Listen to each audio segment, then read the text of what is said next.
में मेढक की प्रेरणादायक कहानी। एक विशाल समुद्र में एक मेढक रहा करता था। एक दिन वो समुद्र से बाहर निकला और फुदक फुदक कर इधर उधर घूमने लगा। घूमते घूमते वह बहुत दूर निकल आया। उसने जंगल पार किया। जंगल पार करते ही उसे एक कुआं नजर आया। वो कुएं की मुंडेर पर चढ़ गया और अंदर झांक कर देखा। उसे कुछ मेढक कुएं में नजर आए। उसने मिलने के लिए वह फौरन कुएं में कूद गया। कुएं के पानी में जाकर वह मेंढकों से मिला। वे उसे अपने सरदार के पास ले गए। मेंढकों के सरदार ने उससे पूछा, तुम कहाँ से आए हो? समुद्री मेढक ने उत्तर दिया, मैं समुद्र से आया हूँ। कुएं में रहने वाले मेंढकों ने कभी समुद्र नहीं देखा था। वे सब आपस में खुसर फुसुर करने लगे। मेंढकों के सरदार को भी कुछ समझ नहीं आया। उसने पूछा, ये समुद्र क्या होता है? समुद्री मेढक ने बताया, वह स्थान जहाँ पानी ही पानी है। मैं वहीं रहता था, घूमता हुआ यहाँ आ गया। मेंढकों के सरदार ने उत्सुकता से पूछा, कितना बड़ा होता है समुद्र? समुद्री मेढक ने उत्तर दिया, बहुत बड़ा, बहुत ही बड़ा, जिसका अंदाजा लगा पाना बहुत मुश्किल है। मेंढकों का सरदार कुएं के 1/3 भाग तक उछलकर बोला, इतना बड़ा नहीं, इससे भी बड़ा। समुद्री मेढक ने जवाब दिया। मेंढकों का सरदार और उछला और उसने आधा कुआं तय कर लिया।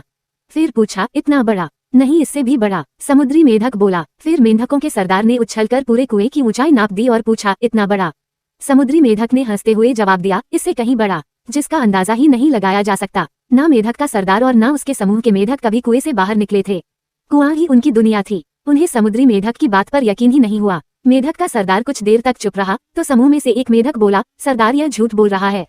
हमारे कुएं से विशाल जगह कोई हो ही नहीं सकती। ऐसे झूठे मक्कार मेढक को हम अपने साथ नहीं रख सकते। इसे यहाँ से भगाइए। उसकी देखा देखी समूह के अन्य मेढक भी चिल्लाने लगे, इस मेढक को यहाँ से निकालिए, इस मेढक को यहाँ से भगाइए। मेंढकों के सरदार को भी आखिर उन लोगों की बात सही लगी।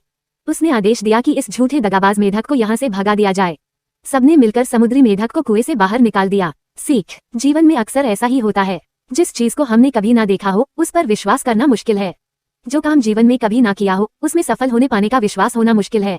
यदि हमने संकुचित बुद्धि से सोचा, तो कुएं में ही रह जाएंगे, अर्थात जीवन के संकुचित दायरे में ही सिमट कर रह जाएंगे। जीवन में प्रगति करना है, तो सबसे पहले अपनी सोच को विस्तारित करना होगा। सारी बातों के बारे में विस्तारपूर्वक जानकर निर्णय लेना होगा और जीवन की असीमित संभावनाओं के बारे में विचार करना होगा। तभी हम उस दिशा में कार्य कर पाएंगे और सफलता के नए आयामों को छू पाएंगे।